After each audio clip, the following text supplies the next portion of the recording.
It's now 2 minutes after our starting time, so let's make an official start. First of all, I'd like to acknowledge the traditional owners of the country on which I'm sitting, the Wurundjeri Woiwurrung of the Kulin Nation. Acknowledge that the land has not been ceded and particularly pay respects to their elders past, present and emerging. The subject of our talk in a moment is women and broadcasting, and that's such an important area for scholarship in Australia. In the last couple of years, we've seen 2 new books come out, Justine Lloyd's Gender and Media in the Broadcast Age, and Catherine Fisher's book, Sound Citizens, published just a couple of months ago. Our speaker today is coming from some distance away. She's Donna Halper from Lesley University in Massachusetts. She's a former DJ, a music director and radio consultant who spent more than 3 decades in broadcasting before reinventing herself as a university professor. She came to Lesley in 2008 to develop and teach courses related to the study of communication and media, including media analysis, introduction to communication and introduction to journalism. Much of her thinking about media is aligned with ideas of media ecology, and her teaching is informed by her knowledge of popular culture, media history, and media effects.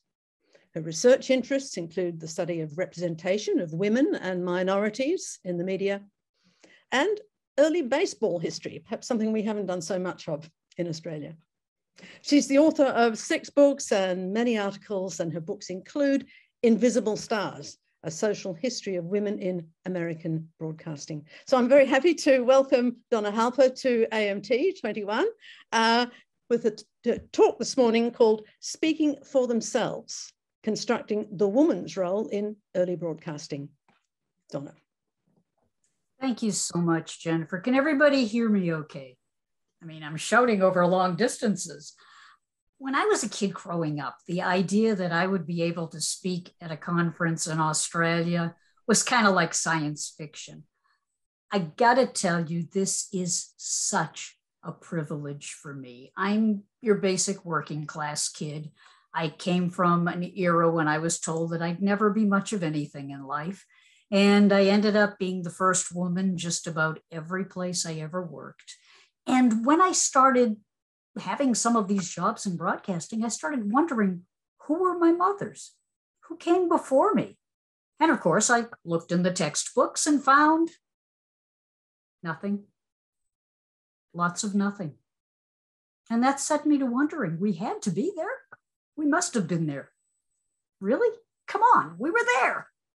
And so I've spent the past 4 decades of my life researching and telling the stories of the women and the men of early broadcasting, because they got us here.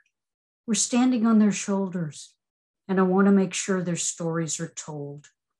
So that's a little bit about why I'm doing this. So I'm going to go to presentation mode and notice this image. Teaching her wireless. The presumption, of course, in the early ads about broadcasting, and this isn't just going to be about ads, but one of the first things I noticed when I was doing my research was the stereotypical representations. And the reason I'm saying this is stereotypical is I've traced amateur radio operators. I do a lot of research into ham radio history, and I found that there were women and minorities, as I will discuss, as early as 1909, but you wouldn't know because they were kind of written out of history. This image is much more common, where you have the young smiling woman who's just like so happy that her boyfriend is teaching her about this stuff. And, you know, it's kind of nice that he's teaching her, but what if she already knew? And here we also have another image that I find kind of interesting. About the only time that you find any mention of people of color in the early magazines, and I'm sorry if this offends anyone, that is not my intention, but women of color are depicted as cleaning women, and they're also depicted as afraid of technology.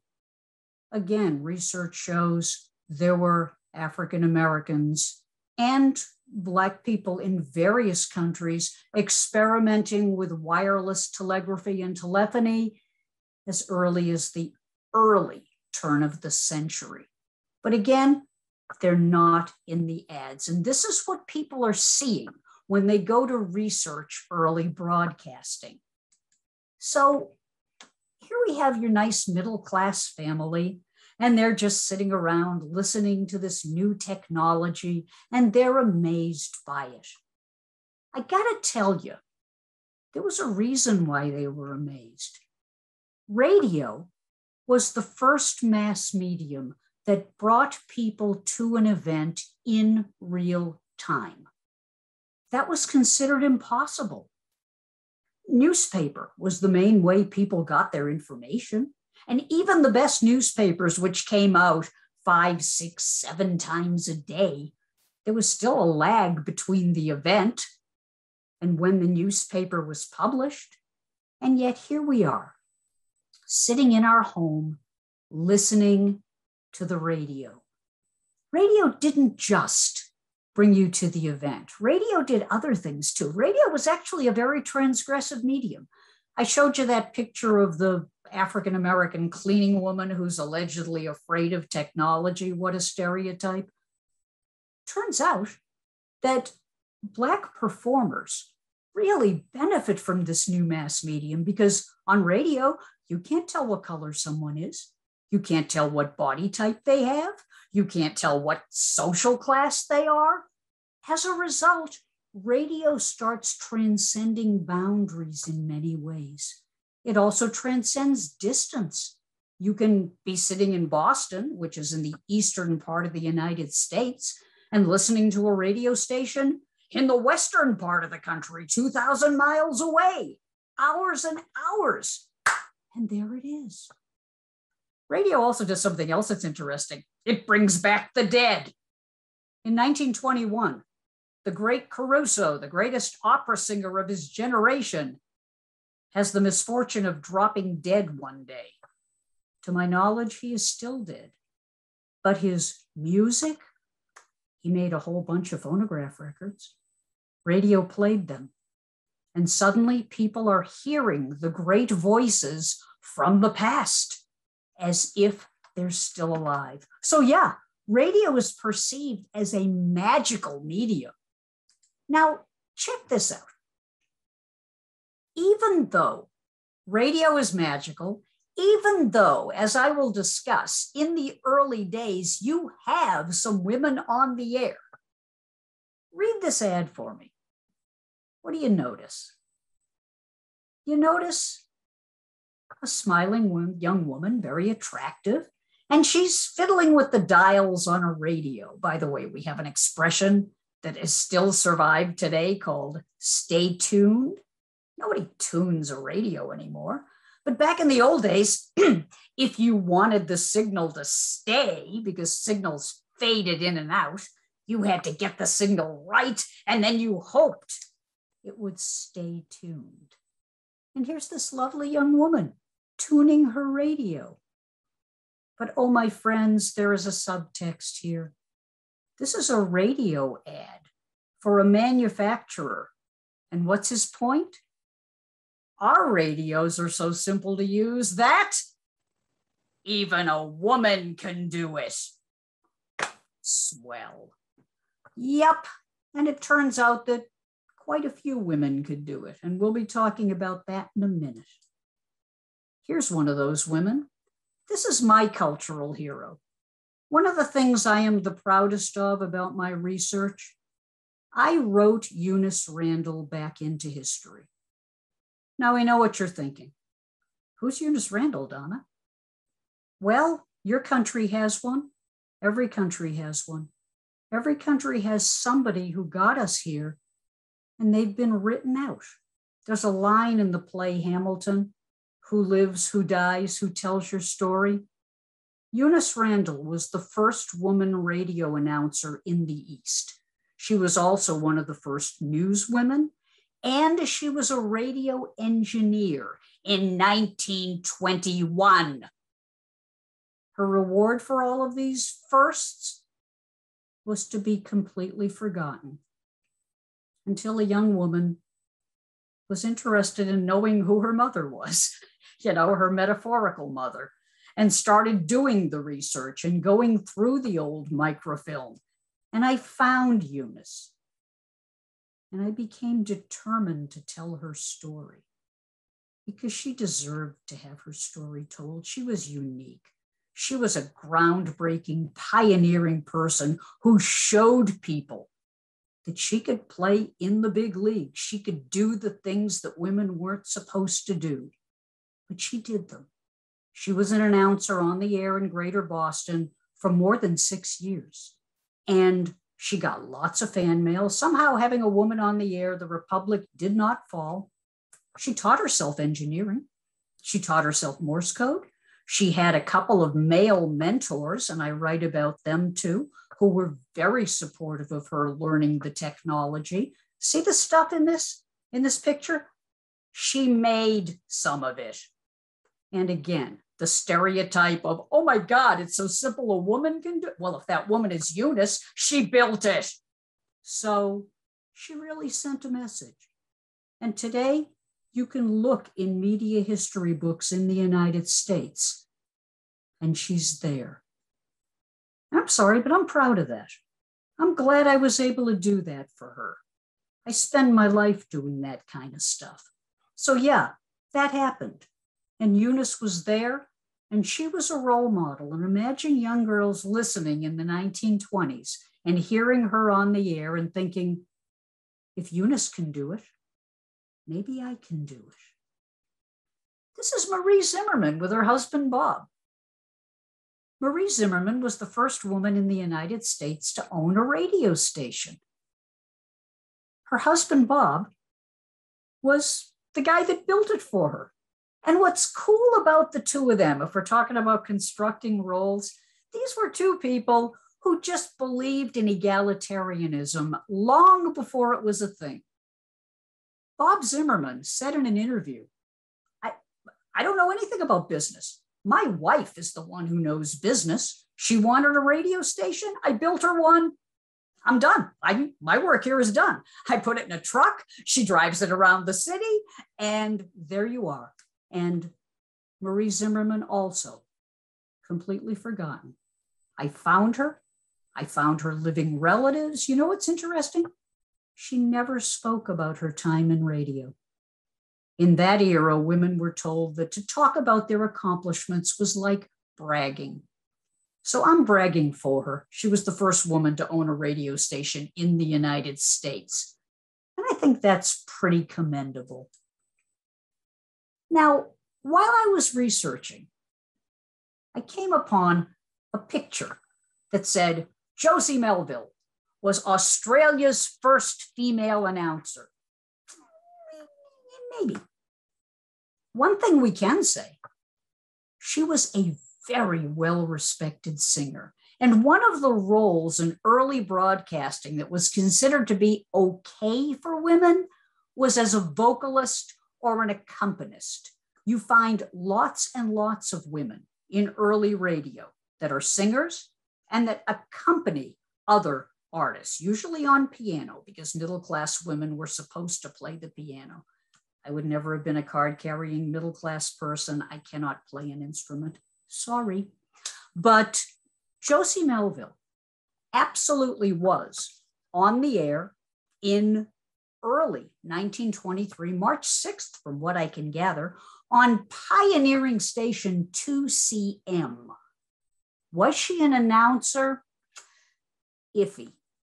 The research I found says that she basically announced her own songs, but she wasn't like someone who stood in front of a microphone and announced. Most of what I found in Australia and in other countries was announcing was quickly gendered male.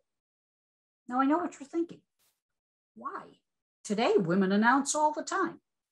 But back then, part of it was technology biting us. The early carbon microphones forced your voice up, so you really sounded like a chipmunk, unless you had a really deep voice. Eunice did. I've heard some of her recordings, okay? But most people, both male and female, did not have that deep voice. As a result, it became sort of a truism that men were better at announcing. And yet research as far back as the late 20s showed that most people were fine about a woman announcer. And yet it was widely believed that men would never listen to a woman on the air. So Josie Melville probably announced her own song. She was, at the time she was on the air on 2CM in March of 1923. She was appearing in a stage musical. She was a comedian. She was an actress. She was a dynamo. But it's real unlikely that she was allowed to do anything more than announce her own songs. And in that was the situation for many women. But there's something to be said for being a performer and being on the radio. In segregated America, Bessie Smith and other Black female performers found that radio was really a godsend because it enabled them to be heard all over the country. And that may be the case in other countries as well, because the roles were becoming more and more limited as the networks started taking over and reinforcing a certain sound. Here we have it. Here you go. This is from The Age in Melbourne, January 6, 1925. A further type with which Australia has had some experience is the woman announcer. You know, this so-called announcer, nobody wants to listen to women announcers. Thank you. Thank you for sharing. The truth is there were women announcers on the air. They were rare in the 1920s, but they did exist. And in some cases, they did just fine. And when the technology started improving, it was much easier. But by that time, the custom had become male announcers. What else could women do in early broadcasting? See, radio gave women agency. They could speak for themselves instead of being spoken about. Here you have Bertha Brainerd. In 1927, she became the first woman network executive for National Broadcasting Company. It wasn't called NBC yet. It was called the National Broadcasting Company. She had started off as a stage actress, just like Josie Melville. And she did some theater reviews and, her boss complained about her voice. From what I can gather, there was nothing wrong with her voice. He just liked male announcers. But she decided that she was not about to go away. She loved radio. She believed in it. And by 1927, she parlayed something she was really good at. She had an ear for talent. And so she became the woman that was in charge of deciding whether you got on the network, okay? If you wanted an audition, you auditioned in front of Bertha Brainerd. And she said yes, or she said no. Thank you, Bertha. She too was written out of history. You know what irritates me? NBC did a history of their network. Guess who never got a mention? I was furious. Okay. It's reminder, Donna, another minute. Okay. She was there. She was an executive. She deserves to be remembered. I'll go more quickly. Okay. We start getting politics on the radio. Fighting Mary Norton.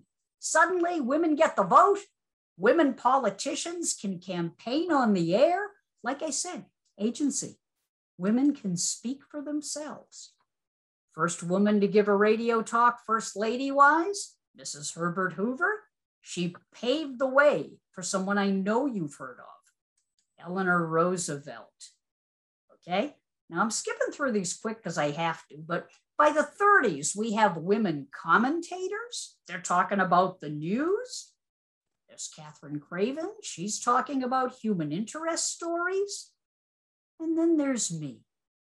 In 1969, I became the first woman, 1968, in the history of Northeastern University to ever be on the air, and one of the few women in college radio. And that embarked me upon a study of the women that came before me and I wrote this book. It's in a second edition. You should buy it. My children will thank you. But whether you buy it or not, the big thing for me is what a privilege to even quickly share some of the stories of the women who did it first when everyone said they couldn't. I'm writing them back. Will you join me? Will you find the women in your country who deserve to be written back into history?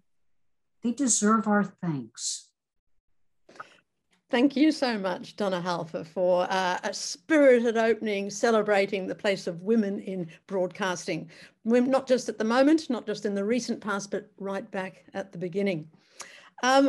We do have about 7, 8, 9 minutes for questions. So I wonder if you do have something you'd like to ask, you can write it into the chat box. If you'd rather ask a question using your microphone, have your voice, then put your hand up and I should be able to, you've got your microphone there, and off we go. So Rafael, would you like— There's so much more I wanted to talk about, but you know, was I okay? I mean, you know. You're a legend. That was amazing. Thank you so much. I'll definitely be finding your book. I'm so happy to see somebody putting in the effort to actually go and find this stuff. Usually I have to find it myself, which is obviously like not always within my wheelhouse. So thanks for saving me that time. Well, this has been my life's work, and I'm always privileged to find more people that I can write back into history. Not like tokenism, but like, let's tell the truth. That's let's awesome. Who was really there, who lives, who dies, who tells your story. Well, my research is in student radio, which is also a very neglected part of media history. So I'm really interested to hear that you said that you were one of the first women on college radio. Was that, are you referring to your particular university, or are you saying? I'm referring to my university, but I started researching women at other universities and found, other than educational programming, back to the whole gendered role, we were okay if we were doing cooking shows. We were okay if we were doing fashion. But as far as being presenters, as far as doing the news, as far as being DJs, not till the late 60s. Can I just clarify, would you consider, so I know, for example, there were a few like varsity shows back in the early days in Australia in the 30s and 40s. So they would have college performers. So it's a bit iffy about whether or not we would consider them presenters or not. So I do know there were some women who were who participated in those shows. Would you not consider them presenters? Oh, absolutely, I would. But see, that's exactly my point. This is a very gray area because it was all defined for us. We were told that, like, okay, this is what you have to be an announcer or a presenter or whatever. Many of us were doing that thing, but they didn't give us the title, okay? They didn't say, oh, well, you know, you just did a drama presentation. But so what? We were on the air and we were talking about what it was we were doing. That's why I'm saying Josie Melville may not have been formally an announcer, but I am positive, based on what I've seen in other countries, including America and Canada, I am positive she announced her own songs. And particularly since she was, you know, doing it from Charles McClurkin's home. So I'm sure they didn't have like a whole staff. He had like a home radio station, 2CM. It was in his living room, which was very common in the early days. Imagine his wife's surprise. But the truth is that you did what you could do. Now, today we're looking at that and going, that's announcing, but we're having to like redefine what all that meant. Thank you very much. Thank you, Rafael. Does anybody else have a question that you'd like to ask? Please, if I don't know the answer, I'll make it up. Andrew? I just wanted to say how much I enjoyed that presentation and that book, and I'll be looking for that book as well.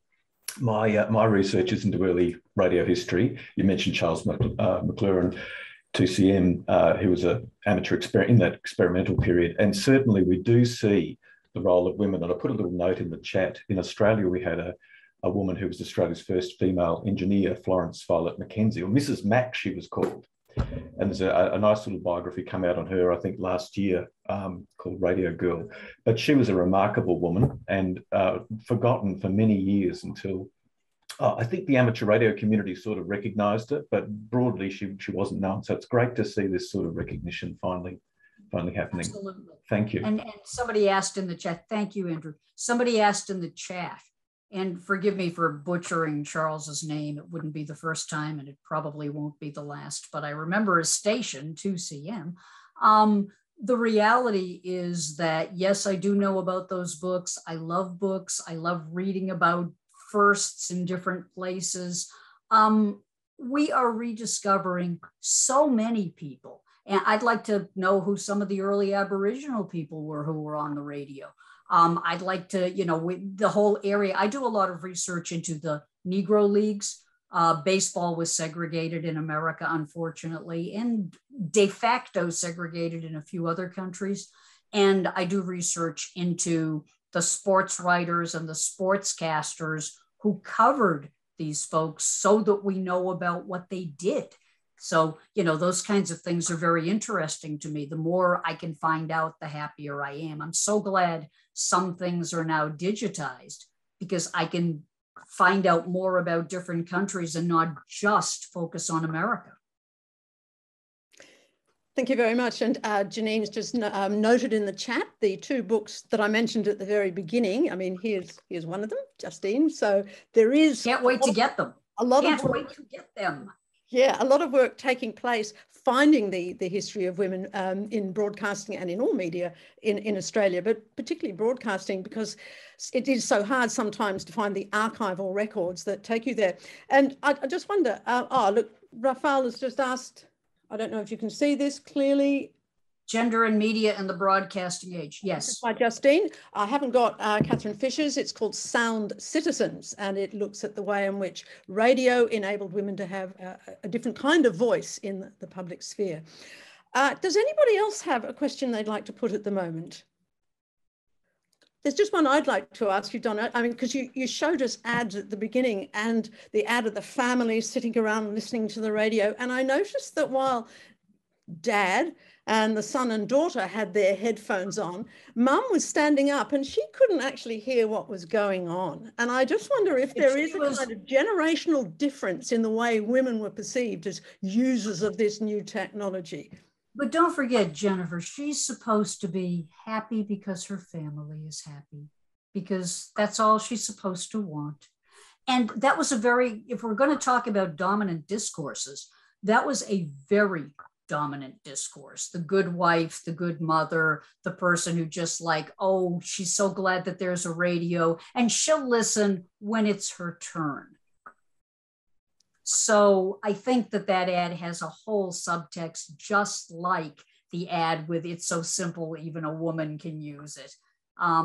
So yeah, she can't use it, but when her husband goes off to work and her children go off to school, then it will be her turn and she'll be able to sit down and she'll be able to listen. Sure. Yeah, that's Mum, but the daughter is listening.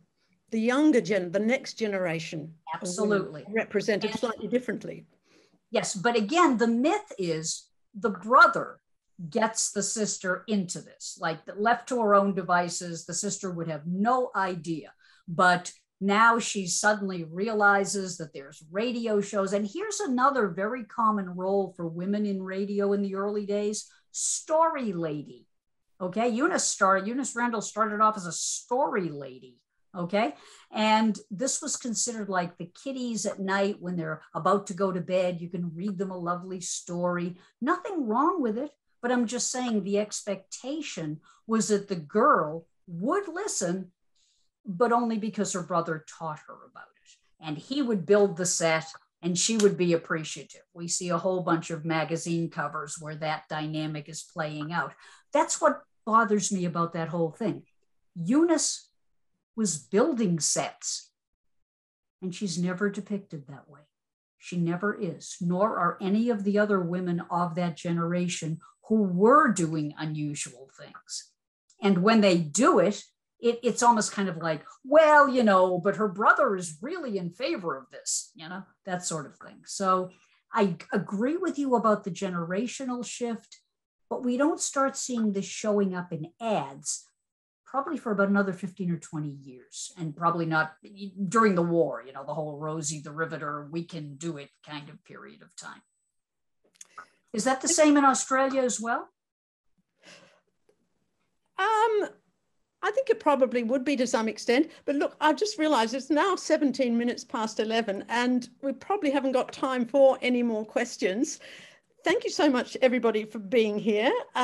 Presumably get in touch with Donna directly if you've got something you'd like to put to her. And I will say thanks particularly to Donna for coming to us from another time zone as well as another place. It's been great to have you here with your energy and your thoughts. A big thanks from everybody and see you in a later session.